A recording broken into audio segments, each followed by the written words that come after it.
Let's start. देखें, पहले हमने नाइट को पढ़ा, ठीक है। नाइट इज बेसिकली जो है एक सोल्जर है, शिवैलरिक एटीट्यूड था उसका। उसके कंट्रास्ट में चौसर ने स्क्वायर के बारे में बताया। स्क्वायर उसका बेटा था और वो टोटली ऑपोजिट था अपने बाप के। उसके बाद हमने नेक्स्ट कैरेक्टर पढ़ा, दैट इज द जियोमैन। जियोमैन बेसिकली बटमैन था, किसका? नाइट का। और वो जो है ज्यादा फॉरेस्टर लगता था, वुड क्राफ्ट उसको बहुत अच्छा आता था और वो बहुत अच्छे तरीके से जितने भी जंगी आलात थे, इक्विपमेंट्स थे, उनको बहुत तरीके से रखता था। ठीक हो गया, यानी कि वो प्रोफेशनल भी था और उसके जो शौक थे वो भी बड़े अच्छे थे, यानी कि उसके बारे में चौसर ने कोई नेगेटिव बात नहीं की। अब हमारा फोर्थ कैरेक्टर है, ठीक है। फोर्थ कैरेक्टर बेटा पॉइंट वाइज चलते हैं ना, तो आपको याद हो जाएगा सारा। फोर्थ कैरेक्टर है, दैट इज द प्रायरस।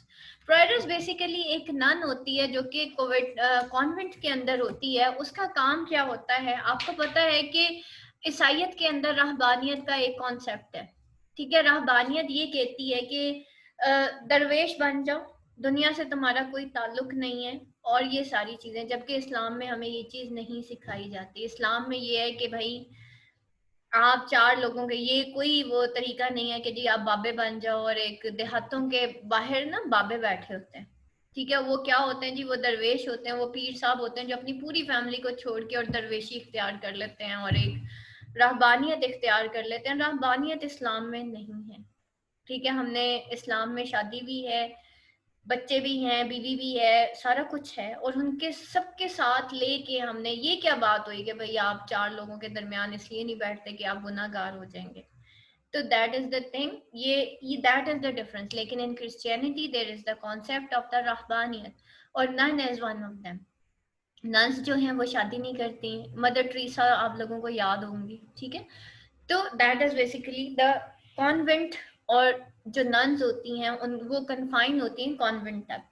इनका काम नहीं होता कि ये वर्ल्डली परस्यूट्स में हिस्सा लें। इनका काम होता है, क्योंकि ये क्लर्जी। अब आपका पहले जो तीन कैरेक्टर्स थे वो शिवैलरिक कैरेक्टर्स थे, मिडीवल कैरेक्टर्स थे, जिसमें हमने नाइट, स्क्वायर एंड जियोमैन पढ़ा। अब हम क्लैरिकल कैरेक्टर्स की तरफ आ रहे हैं, एक्लेसियास्टिकल कैरेक्टर्स की तरफ आ रहे हैं, चर्च के कैरेक्टर्स की तरफ आ रहे हैं।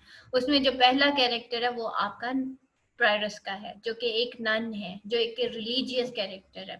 इसके बारे में थोड़ा सा अब हम पढ़ते हैं कि प्रायरस कौन थी भाई। प्रायरस जो है, there was also a nun, a prioress name madam Eglantine, sweet bearer among the Canterbury pilgrims, ठीक है। एग्लेंटाइन का मतलब होता है स्वीट ब्रायर, ठीक है। और ये जो है कैंटरबरी टेल्स के में एक पिलग्रिम्स में एक पिलग्रिम जो है वो प्रायरस भी थी। She was very demure and her oath was by Saint Loy. उसका जो ओथ था वो सेंट लॉय का था। मैं अब आपको आगे जाके बताऊंगी कि सेंट लॉय जो है वो कौन था। तो she sang the divine device with a pleasant nasal intonation। और वो क्या करती थी? बड़ी डिवाइन सर्विस जो है वो नेजल इंटोनेशन में, यानी कि नाक में वो बोला करती थी। अक्सर वो रीमा के ऊपर एक वो बनता है, मुझे नहीं पता था रीमा नाक में बोलती है, लेकिन मैंने कुछ उसकी देखी थी, पैरोडी देखी थी। तो वो जो पैरोडी कर रही थी, पता नहीं वो क्या नाम था उस लड़की का, मेरे जहन में से निकल गया। वो अक्सर रीमा की बड़ी अच्छी पैरोडी करती थी, कोई एक्ट्रेस ही है। तो वो नाक में बोला करती थी। तो मैडम एग्लेंटाइन जो है, यानी कि प्रायरस है, वो भी जब भी गाना गाती थी या वो जो अपनी डिवाइन सर्विसेज जब भी प्रोवाइड करती थी, तो वो नेजल इंटोनेशन में, यानी कि नाक से जो है प्लेजेंट नेजल इंटोनेशन के थ्रू वो अपनी डिवाइन सर्विसेज सैंग करती थी। She spoke French fluently in the manner of school of Stafford of बो। और वो जो है बोलती फ्रेंच थी, हालांकि चर्च की क्या थी, चर्च की लैंग्वेज क्या थी भाई? फ्रेंच थी। क्या बताया था आपको शुरू के लेक्चर्स में? हाँ जी, लैटिन थी, ठीक है। चर्च की जो बेटा लैंग्वेज है ना, जो बाइबलिक लैंग्वेज है, वो लैटिन थी। लेकिन वो क्या बोलने की कोशिश करती थी? फ्रेंच बोलने की कोशिश करती थी, in the manner of school of Stafford एड वो, ठीक है, जैसे कि वो स्कूल ऑफ स्टैफर्ड एट वो जो है जिसमें वो मतलब जो कि बड़ा जाना माना स्कूल था, उनके मैनर में बोलने की कोशिश करती थी। जैसे आजकल हम अपने बच्चों को ब्रिटिश स्कूल्स में इसलिए दाखिल करवाते हैं कि हमारा बच्चा फर्वर इंग्लिश बोलेगा। ठीक है, तो दैट इज द थिंग कि स्टेटली लैंग्वेज को फॉलो किया जाता था, since she did not know Persian French, और हालांकि वो उसको सॉरी पेरिजियन फ्रेंच, यानी कि किस तरीके से जो एक्यूरेट फ्रेंच है, जो स्टेटली फ्रेंच है, उसको पता तो नहीं था, बोलने की पूरी कोशिश करती थी। लाइक हमारे, मैंने कई लोगों को देखा उनको वाकई इंग्लिश नहीं आ रही होती, लेकिन वो बोलते जरूर है, बेशक टूटी फूटी बोले। फिर हम बुक्स को भी बुकें कह देते हैं। She had excellent table manners and did not allow any morsel to fall from her lips. बड़े टेबल में मैनरेबल तरीके से वो बैठी होती थी, कभी भी उसके मुंह से कोई लुकमा जो है उसके लिप से नीचे नहीं गिरता था. Not wet her fingers deep in her sauce. She dipped her upper lip so she wiped her upper lip so clearly that no trace of grease was left on her cup. After she had finished her drink, she had a good disposition and pleasant and amiable bearing. She strove to imitate courtly manners. हमेशा वो courtly manners को imitate करने की कोशिश करती थी, यानी कि उसका एक pretentious behavior था. And to be dignified in her manner. She was so charitable and full of pity that she would weep if she saw a mouse caught in a trap. She fed her 3 small dogs with roasted meat or milk and fine bread. She was very sensitive and had a tender and affectionate heart. बहुत ज्यादा soft थी, उसका बहुत ज्यादा affectionate heart था, उसका रहम दिल हार्ट था. But let's see in the text के कितना अफेक्शनेट हार्ट था और वो किसके लिए था. हर विम्पल वॉज एलिगेंटली प्लीटेड. ठीक है, उसके जो विम्पल्स थे बड़े तरीके से प्लीटेड थे. She had a broad forehead. Broad उसका फोरहेड था, यानी कि मैंने आपको बताया था ये जो ब्रॉड फोरहेड है ये फैशनेबल लेडीज ऑफ इंग्लैंड को शो करता है. स्ट्रेट उसका नोज था, ग्रे नोज था. ठीक है, एंड शॉर्ट स्मॉल लिप्स थे. She wore a golden brooch with inscription एमोर विंसेडोमिनिया. एमोर विंसेडोमिनिया का मतलब होता है लव कनकर्स ऑल. ये फ्रेंच में उसने लिखा होता था, अपने गले में एक नेकलेस लटकाया हुआ होता था. अब यहाँ पे चौसर ने किस तरह से उसको पोर्ट्रे किया. Let's see the critical commentary about the prioress. Chaucer ये कहता है,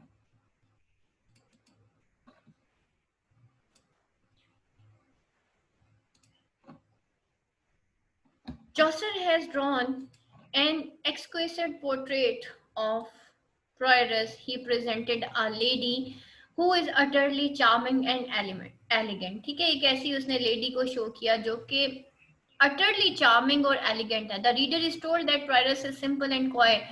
When she smiles, she had a broad forehead and sings the divine service with a pleasant and nasal intonation. She is obviously a lady who has not forgotten her past of refinement and fine living. वो एक ऐसी lady है जो कभी अपने past of refinement और fine living को कभी भूल नहीं सकी. बेशक वो चर्च में आ गई, ठीक है, उसने कॉन्वेंट में वो आ गई, but she never ever forgotten the fine and refinement living of the world. Her strongest oath is by Saint Loy, which implies that she hardly swears at all. Her tender heart overflows with pity when she sees dead or bleeding mice caught in a trap. कब वो जो है उसका दिल भर जाता था, रोने लग जाता था. उसको क्यों रोना आता था? जब वो किसी माइस को ब्लीड करता देखती थी जो कि एक ट्रैप में फंस जाता था. She is fond of animals and feeds her dogs with meat and expensive fine bread. ठीक है, उसने जो है डॉग्स पाले हुए थे, फॉन्ड ऑफ एनिमल्स थी, यानी कि वो बड़ी एक्सपेंसिव फूड जो है वो अपने डॉग्स को दिया करते थे. आजकल भी वो लोगों ने बिल्लियां पाली हुई हैं महंगी वाली ना, पता नहीं पर्शियन कैट्स हैं या कौन सी है, सैमिस कहते हैं उनको, और उनकी फीड बड़ी महंगी आती है. और डॉग्स भी उन्होंने हमारे घर के साथ एक गरीब बंदा रहता है, हम उसको उसका ख्याल नहीं कर सकते, हम कुत्ते और बिल्लियां पाल सकते हैं. मुझे तो हैरानी इस चीज पे है कि दुनिया किस तरफ जा रही है कि कुत्ते बिल्लियों के लिए हम वो मियाऊ लेके आ सकते हैं घर में, और हमारे घर के साथ एक कोई गरीब बंदा है, उसके घर हम 2 वक्त की रोटी नहीं भेज सकते. हालांकि वो 2 वक्त की रोटी वो मियाओं से सस्ती पड़ेगी. मैं किसी के घर गई, मैंने कहा भाई ये मियाओ कितने के आते हैं? वो येलो कलर का पैक, ठीक है, वो जो सैमिस के लिए आता है. मैंने कहा यार कितने के आते हैं, कितने लग जाते हैं आपके? बड़े प्रॉपर तरीके से और उसको रखा होता है और ये सारा। और मुझे उस मियाओं की कभी समझ नहीं आई कि यार ये कौन सा मियाओ है। तो दैट इज द थिंग कि ये भी वही रिलीजियस ही कैरेक्टर है, रिलीजन नाम का है बस। और हमारी सिंपैथीज वाकई गरीबों के लिए नहीं है। कोई बंदा उसको पैसों की जरूरत पड़ जाए तो हम सोच के देते हैं वापस आएंगे भी कि नहीं आएंगे, लेकिन वो मियाओ खरीदने हो तो वो थाउजेंड्स ऑफ रुपीज हम उसके ऊपर स्पेंड कर देते हैं। और वो बिल्ली का एक छोटा सा बच्चा जो होता है, वो जो सैमीज कैट्स हैं, वो मैंने किसी से बच्चे से पूछा, हाँ भाई कितने का लेके आशा जी 10 पता नहीं 10,000 का या 15,000 का एक छोटा सा बच्चा। मैंने कहा बेटा आपके पास इतने पैसे हैं? कहता जी आशा बाजी। मैंने कहा वो आपने एक बिल्ली में लगा दिए, बिल्लियां तो यहाँ पे हर जगह मिलती हैं। तो इतना वो हंसा। मैंने कहा यार आपने 15,000 बिल्ली पे लगा दिए यार, कोई खुदा का खौफ करो। तो वो इतना हंस रहा था, कहता आसमा बाजी आप मेरा मैं कहा मजाक नहीं उड़ा रही, मैं आपको सच्ची बोल रही हूँ। ये क्या तरीका हुआ ना कि आप अब आप इसके म्याऊं भी खरीदोगे और फिर उसमें कितने पैसे लगाओगे। तो हाँ, तो बहरहाल मतलब द थिंग, हम अपने बच्चों को भी यही चीजें सिखा रहे हैं, बेटा म्याऊं पे पैसे लगा दो, सैमरीज पे पैसे लगा दो, किसी गरीब को कहीं ना दे देना। बेटा अपने बच्चों को सिखाएं कि बेटा ये पैसे जो है ना, इसमें से इतने पैसे अपने गरीबों को देने हैं, ताकि उनको देना है। वो बाहर वालों को देंगे उससे पहले वो आपको देंगे। मैं सही बता रही हूँ। आपको पता है मैंने अपने बच्चों को ये तो नहीं सिखाया कि मामा पे स्पेंड करना है, लेकिन मैंने अपने बच्चों को ये जरूर सिखाया कि बेटा जब बाहर निकलो ना, कोई गरीब बंदा देखो, लाइक हम किसी गेस्ट रूम में जब, या किसी होटल में, या जहाँ पे भी हम ठहरते हैं, जब किसी दूसरे सिटी में हम जाते हैं, कोई हमारी एजुकेशनल ट्रिप्स होते हैं, या एनी वन, वहाँ पे जब बैटमैन आता है हमारे रूम के बाहर, या कोई स्वीपर आता है, तो आई ऑलवेज, मैं हमेशा अपने बच्चों को कहती हूँ बेटा अपनी जेब से पैसे निकालो और इन सर्वेंट्स को आपने देने हैं। अभी भी अम्मी के घर से मैं आ रही थी तो अम्मी के घर में 3 सर्वेंट्स थे। 2 सर्वेंट्स को पैसे मैंने दिए, थर्ड सर्वेंट को जो पैसे जो है ना, मैंने अपने बच्चों की, दोनों बेटों की पॉकेट मनी से निकलवा के दिए, ताकि इन बच्चों को पैसे देने आए, इनको पता हो कि राइट डायरेक्शन में कहाँ पे खर्च करना चाहिए और कहाँ से वापस आना है। और दोनों बेटों ने कहा ठीक है मामा हम दे देते हैं, हालांकि उनकी एजेस इतनी नहीं है, but they should do that. और यकीन जानिए उनको इतना देने की आदत पड़ गई है, इतना देने की आदत पड़ गई है कि when ever they came at home, when ever they come at home, वो हमेशा घर में अपनी बहन के लिए, अपनी मामा के लिए, अपने बाबा के लिए चीज लेके आते हैं, क्योंकि उनको स्पेंड करना आ गया। उनको ये नहीं पता कि हमने सैमीज कैट के ऊपर या अपनी लग्जरियस लाइफ के ऊपर स्पेंड करना है, बट दे न्यू कि we have to spend on our relationships and on the poors. बेटा ये चीजें होती हैं जो बच्चों को सिखाने वाली होती हैं। ये नहीं होती बेटा चल बेटा 15,000 तेरे पे पास इकट्ठे हो गए, चल जा मैं आऊं लेके आ। तो ये कोई तरीका नहीं है बच्चे पाल, ना तो बच्चे पालने का, ना ही बच्चों को ये बताने का कि तुमने जानवर इस तरह से पालने। घरों में जानवर पालें, जरूर पालें, बट नॉट सो एक्सपेंसिव। ठीक है, मेरे घर में भी जानवर हैं, लेकिन वो जानवर है, मुर्गी है तो वो अंडा देती है, पहले बकरियां पाली हुई थी तो वो दूध देती थी, तो प्रोडक्टिव एनिमल्स रखे हुए थे। ठीक है, ये कोई तरीका नहीं है सैमीज पाले और उसके बाद मियाओ भी लेके आए। मियाओ नहीं लाने अब, ठीक है। इनके ऊपर पैसे खर्च करने से ज्यादा किसी गरीब पे खर्च करते हैं तो ज्यादा बेहतर है। तो ये भी वो मियाओ श्याओ ही करती रहती थी। तो क्या था कि her tender heart overflows with pity when she sees that the bleeding mice caught in a trap. She is fond of animals and feeds her dog with meat and expensive files. She is also vain about her personal appearance and exposes too much of her broad forehead. Her love for jewelry is evident from the rosary and the elegant gold brooch with ambitious motto Amor vincit omnia, love conquers all. और उसकी love of jewellery जो थी वो evident थी from rosary.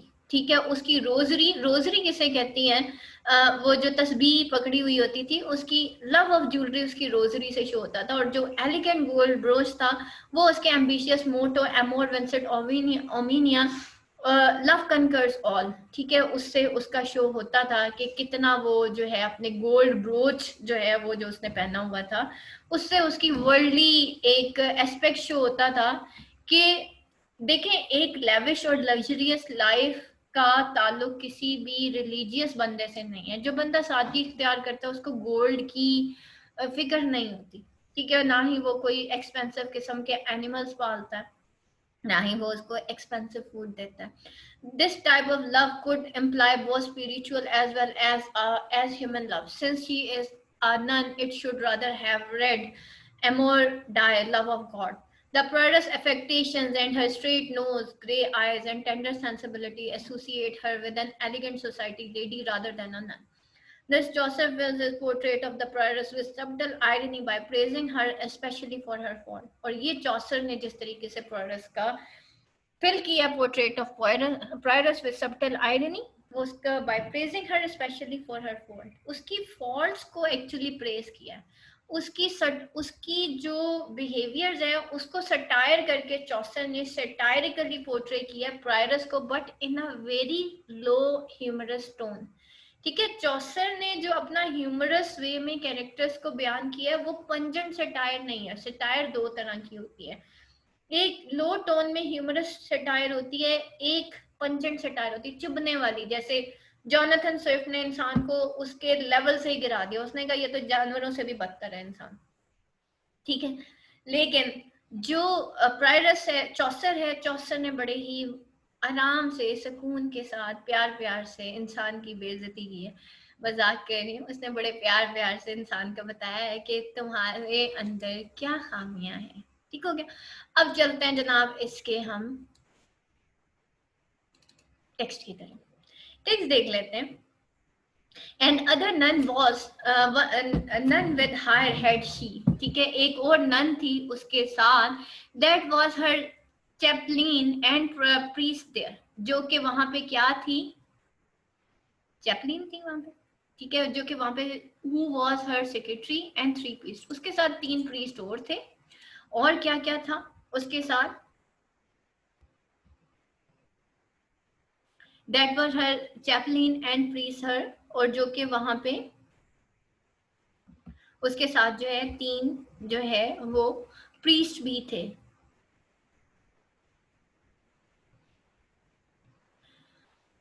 Sorry, मैं यही देख रही हूँ कि मेरी बुक के अंदर लाइन और है और यहाँ पे और है line number 118. Sorry. There was also a nun a prioress. ठीक है, एक नन थी प्रायरस जो कि जिसको प्रायरस कहा जाता है. That of her smiling was full simple and quiet. जो कि बहुत ज्यादा, that of her smiling was full simple, उसकी स्माइलिंग कैसी थी, यहाँ पे स्माइलिंग. ठीक है, दैट इज बेसिकली स्माइलिंग. हायर हर को कहते हैं. ठीक है, कि that of her smiling was full of simple. उसकी स्माइल बड़ी सिंपल थी और कोय थी, यानी कि मोडेस्ट, शर्मीली सी थी.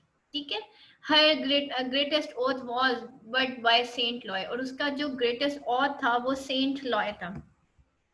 सेंट लॉय के बारे में बेटा आप लोगों को बताती चलूं कि सेंट लॉय जो है वो एक था, her greatest oath in French was. ठीक है, ये फ्रेंच में उसका जो ग्रेटेस्ट ऑथ था वो कौन सा था, सेंट लॉय था. The patron saint of goldsmith. ठीक है, ये पैट्रन सेंट था गोल्ड स्मिथ का, instead of common one by God. ठीक है, वो गॉड का सेंट, मतलब सॉरी, वो जो है patron saint of goldsmith था, वो बाय गॉड नहीं था.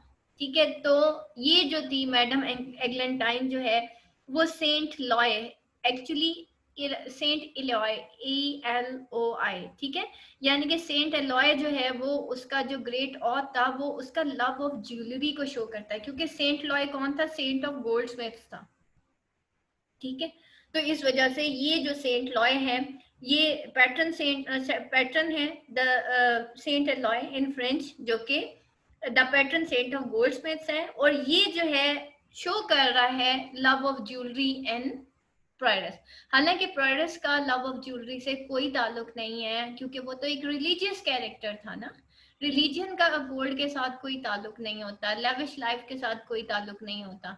तो that is basically these things, जो कि वो यहाँ पे सटारिकली उसको कह रहा है कि उसका मतलब जैसे हम किसी को कहते हैं ना तंजिया तौर पे, बड़ा भाई नवाब है, तो वो भी उसको तंजिया तौर पे कह रहा है भाई उसका ग्रेट ऑथ जो है वो गॉड के ऊपर नहीं था बल्कि किसके ऊपर था, सेंट लॉय के ऊपर था. और सेंट लॉय वो क्यों उसको कह रहा है, क्योंकि वो लव ऑफ उसके लव फॉर गोल्ड को शो कर रहा है मैडम एग्लेंटाइन का.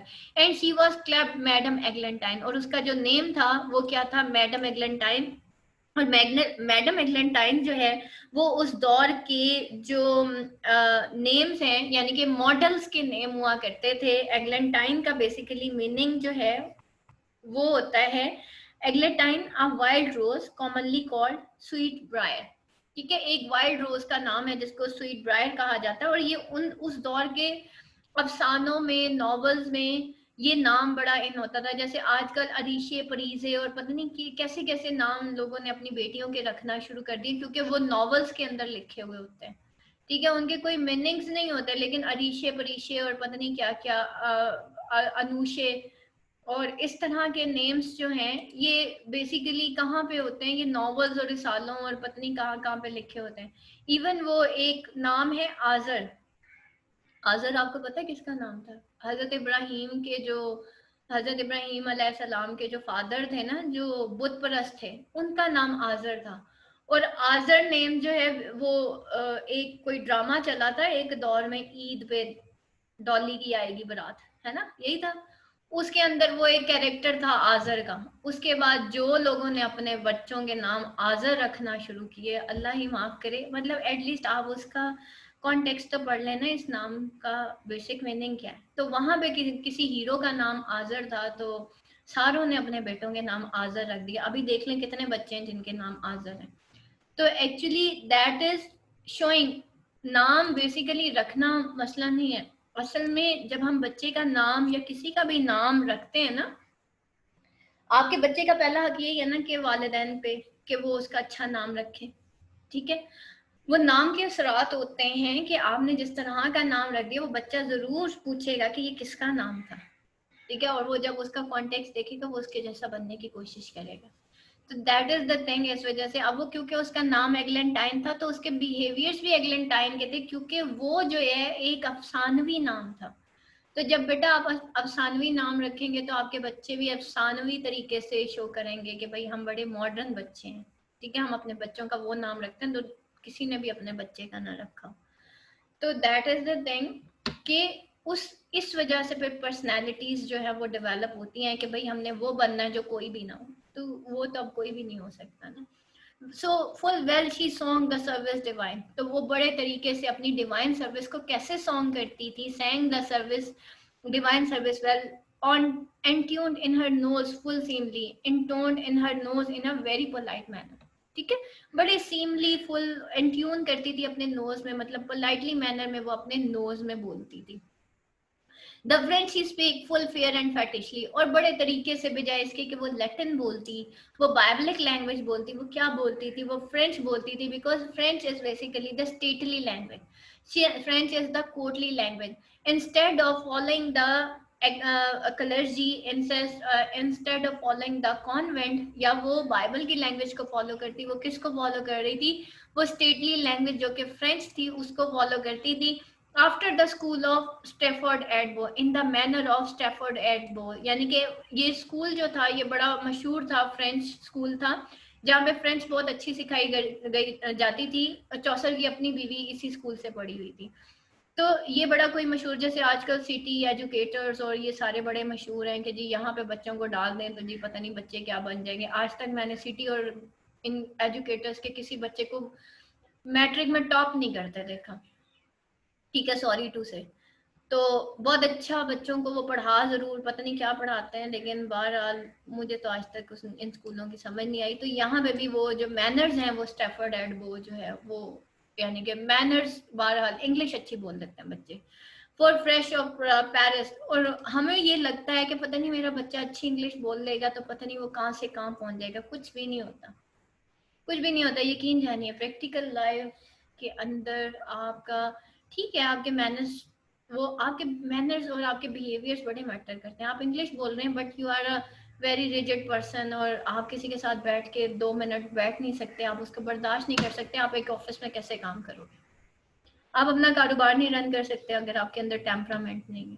ठीक है, तो इंग्लिश बोल लेने से, इंग्लिश किसी हद तक अच्छी है, मैं ये नहीं कहूंगी कि बिल्कुल नहीं है। वो तो आपका बच्चा सीख ही जाएगा, लेकिन उससे पहले, बहुत पहले उसको एक अच्छा इंसान बनाने की जरूरत होती है इंग्लिश, इंग्लिश से पहले। और उसके बाद वो बच्चा जब पास आउट होता है ना उस स्कूल से, सादिक सादिक स्कूल का बच्चा समझेगा कि पता नहीं भाई मैं तो सादिक का बच्चा हूँ, पता नहीं मुझे कोई पढ़ लगे हुए हैं। एजुकेटर्स का बच्चा और तरीके से बिहेव करेगा, सिटी वाला और तरीके से बिहेव करेगा। तो बड़ा ही ऑड लग रहा होता है कि ये बच्चों को क्या सिखा के भेजा। और अब तो ये आ गया ना कि सादिकैन और लेबल्स लग जाते हैं।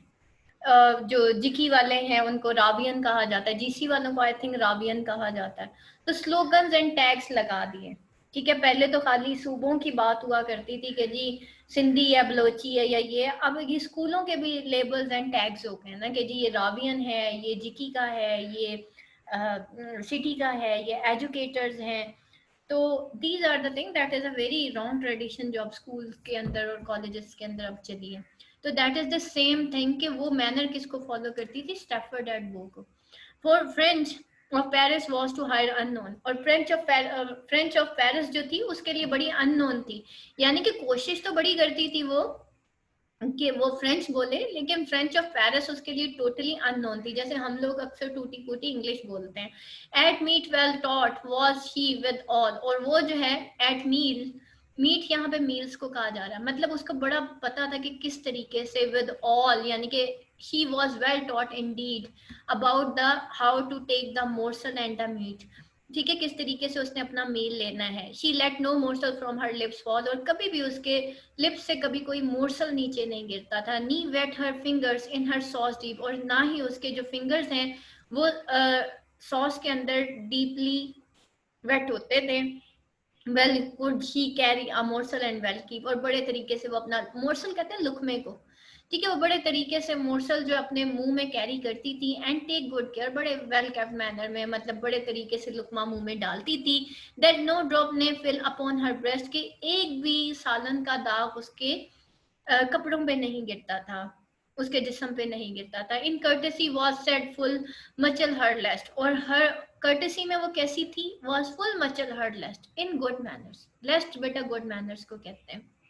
मच मचल मच को कहते हैं, एक्सट्रीम मच मचल, ठीक है। हम ये कहते हैं ना कि गुड बेटर बेस्ट, यहाँ पे मच से मचल हो गया, ठीक हो गया, यानी कि बेस्ट चीज जो है वो मचल हो गई। गुड मैनर्स, बेस्ट मैनर्स में वो जो है उसकी जो ग्रेटेस्ट प्लेजर था वो क्या था, इन गुड मैनर्स।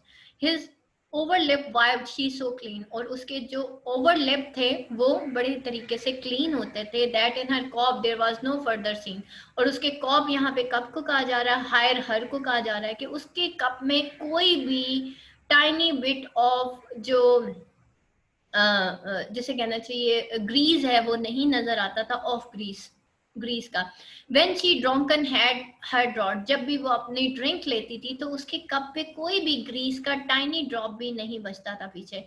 यानी कि इतने तरीके से वो कप को भी जो है वो कप में पानी पीती थी। Full seemly after her meat she raught, और she reach for her food in very seemly manner, बड़े तरीके से वो बड़े गुड मैनर्स के साथ अपनी फूड तक पहुंचती थी। देखिए यहाँ पे भी मीट आ रहा है, पहले भी हमने यहाँ पे एक जगह और भी मीट पढ़ा था पीछे, अभी हमने थोड़ी देर पहले ये देखें, एट मीट वेल। ठीक है, ये वर्ड्स बार बार रिपीट होंगे तो आपको अभी शुरू शुरू में थोड़े मुश्किल लग रहे हैं, आहिस्ता आहिस्ता आप यूज टू हो जाएंगे। तो that in her cup, sorry, and sikerly, sikerly, sikerly surely, sikerly पहले भी आया था, ठीक है, सिकरली श्योरली को कहते हैं। और surely she was of great disport, और बड़े एक्सीलेंट डिपोर्टमेंट की वो मालिक थी। And full pleasant and amiable of port, और वो बड़ी प्लेजेंट थी एंड एमिएबल इन डेमेनोर, और वो जो है बड़ी एमिएबल थी इन डेमेनोर। एंड फाइंड हार to counterfeit cheer and she took pains to imitate the manner, और वो जो है किसमें counterfeit cheer, वो जो है बड़ी पेन हायर, ठीक है, वो बड़ी पेन लेती थी कि वो जो है counterfeit करे cheer को, cheer यानी कि उसको बड़ा अच्छा लगता था कि वो किसको कॉपी करे, किसको काउंटरफीट करे। काउंटरफीट आपको पता है कि कॉपी करने को, इमिटेट करने को कहा जाता है ऑफ कोर्ट। कोर्टली मैनर्स को जब वो इमिटेट करती थी तो उसको बड़ा चीयर फील होता था, उसको बड़ा प्लेजर लगता था। And to been establish of manner, establish यानी कि स्टेटली, ठीक है, यहाँ पे तो डिग्निफाइड इन बिहेवियर लिखा है, लेकिन आप अपनी बुक्स के ऊपर लिखें कि वो स्टेटली मैनर में बिहेव करने की कोशिश करती थी। तो इस वजह से वो ये यहाँ पे ये बात कर रही है कि of court and to be establish of manner of court and to be dignified in behaviour. ठीक है, वो कोर्टली और स्टेटली मैनर्स को फॉलो करने की कोशिश करती थी, उनको इमिटेट करने की कोशिश करती थी, and to been holden dine of reverence and to be considered worthy of reverence. ठीक है, और वो बड़ी कंसीडर, उसको अच्छा लगता था, वो इमिटेट करती थी, वो अपने आप को शो करती थी कि वो to be considered worthy of reference, जैसे वो बड़ी रेफरेंस की मालिक है। और इसी तरह हम लोग भी जब पार्टीज में जाते हैं यही कुछ ही कर रहे होते हैं। घर में आके बेशक हम अपने बच्चों को बुरे तरीके से सुना रहे हों, लेकिन बाहर जाके हम बड़ा जो है कॉशियसली बिहेव कर रहे होते हैं।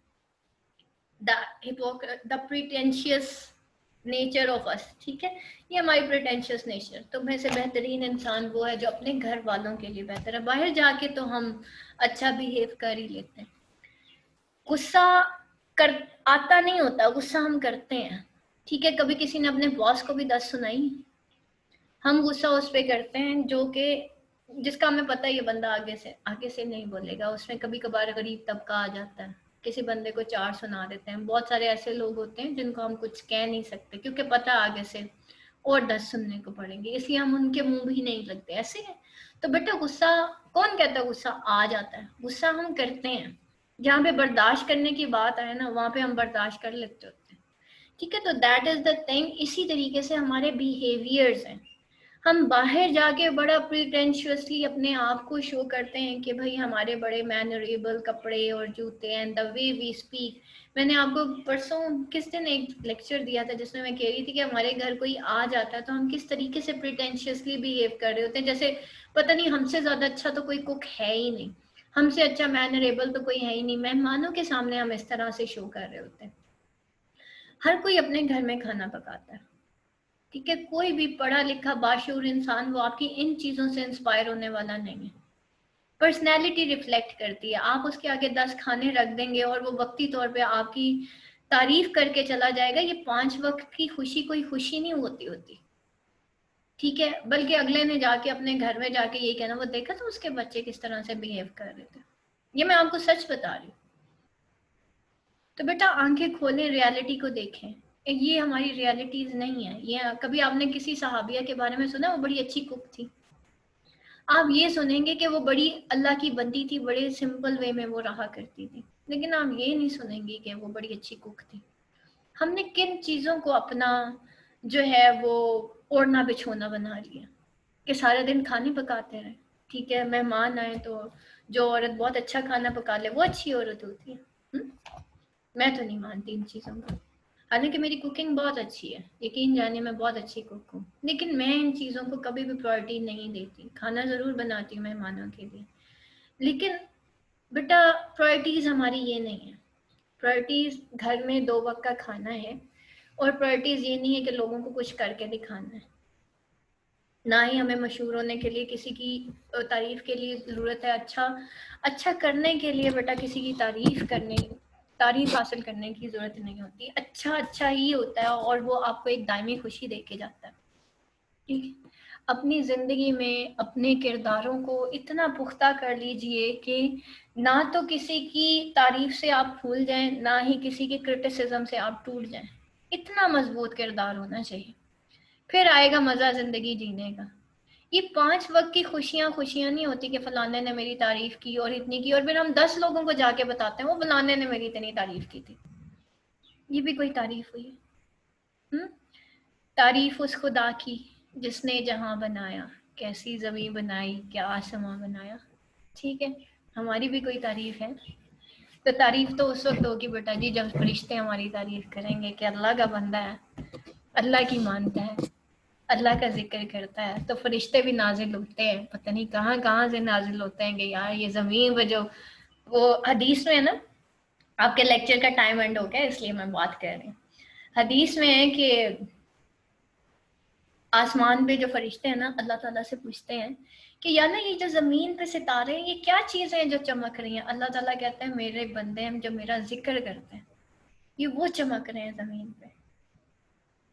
तो बेटा अल्लाह ताला कुरान में फरमाता है तुम मेरा शुक्र अदा करो मैं तुम्हारा शुक्र अदा करूंगा, तुम मेरा जिक्र करो मैं तुम्हारा जिक्र करूंगा। तो जिक्र बेटा वो होता है जो अल्लाह करता है बंदे का, फिर फरिश्ते नाजिल होते हैं।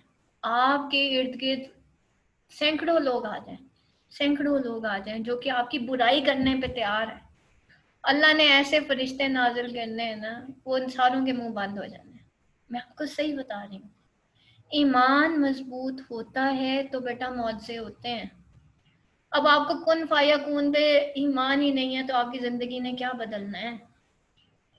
हम तो समझ रहे होते हैं कि थोड़ा सा प्रिटेंड करके शायद 4 लोग मेरी तारीफ करने बैठ जाएंगे और फिर उन्होंने जो मेरी तारीफ की होती है वो मैं 10 लोगों को जाके बताती हूँ, फलाना बंदा आया था मेरी ये तारीफ कर रहा था। ये भी कोई तारीफ है जो मैं अपने मुंह से कर रही हूँ? एक बंदे ने की है और मैंने 10 लोगों को जाके बताना। तो दीज आर द थिंग्स जो कि हमने अपनी लाइफ के अंदर फजूल में ऐड की हुई हैं। ठीक है बेटा, असल आपका किरदार वही है जो आपका ताल्लुक अल्लाह के साथ है, आपके रब के साथ है।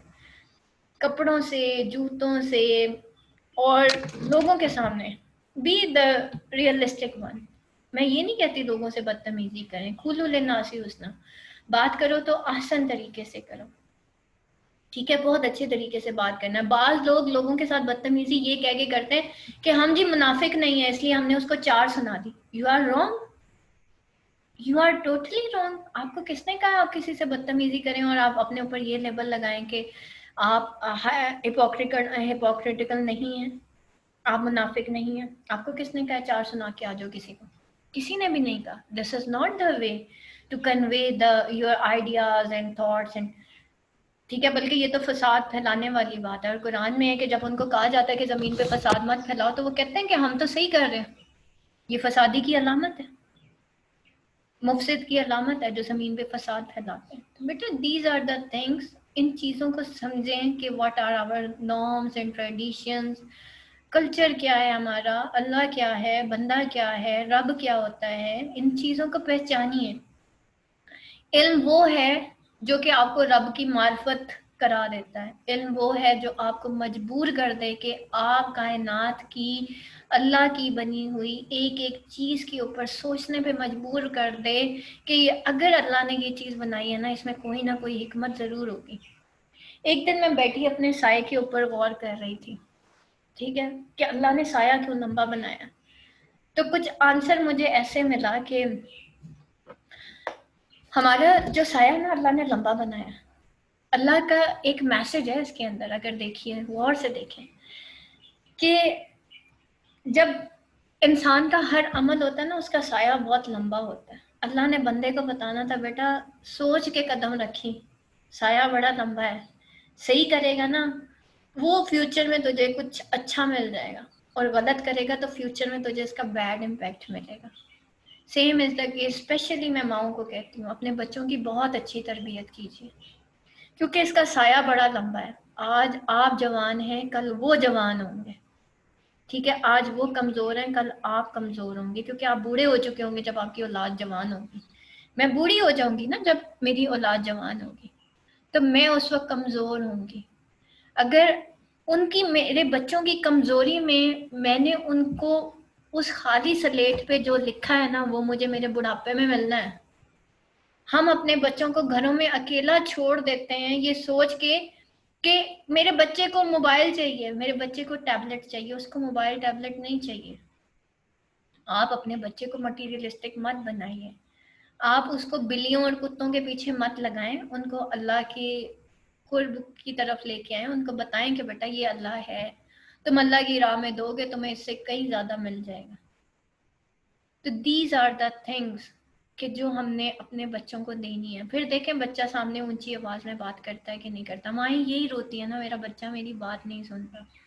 उनसे दोस्ती तो कीजिए, उनसे बात तो कीजिए। आपने तो उसको टैबलेट, टीवी और लैपटॉप के आगे छोड़ दिया, वो आपकी कहाँ बात सुनेगा। उसको तो सिर्फ टीवी की और लैपटॉप की बात समझ आती है, उसको तो सिर्फ एंड्रॉइड की बात समझ आती है, उसको उस कार्टून की बात समझ आती है जो कि उछलता कूदता रहता है। आप उछल कूद सकती हैं उसको बताने के लिए?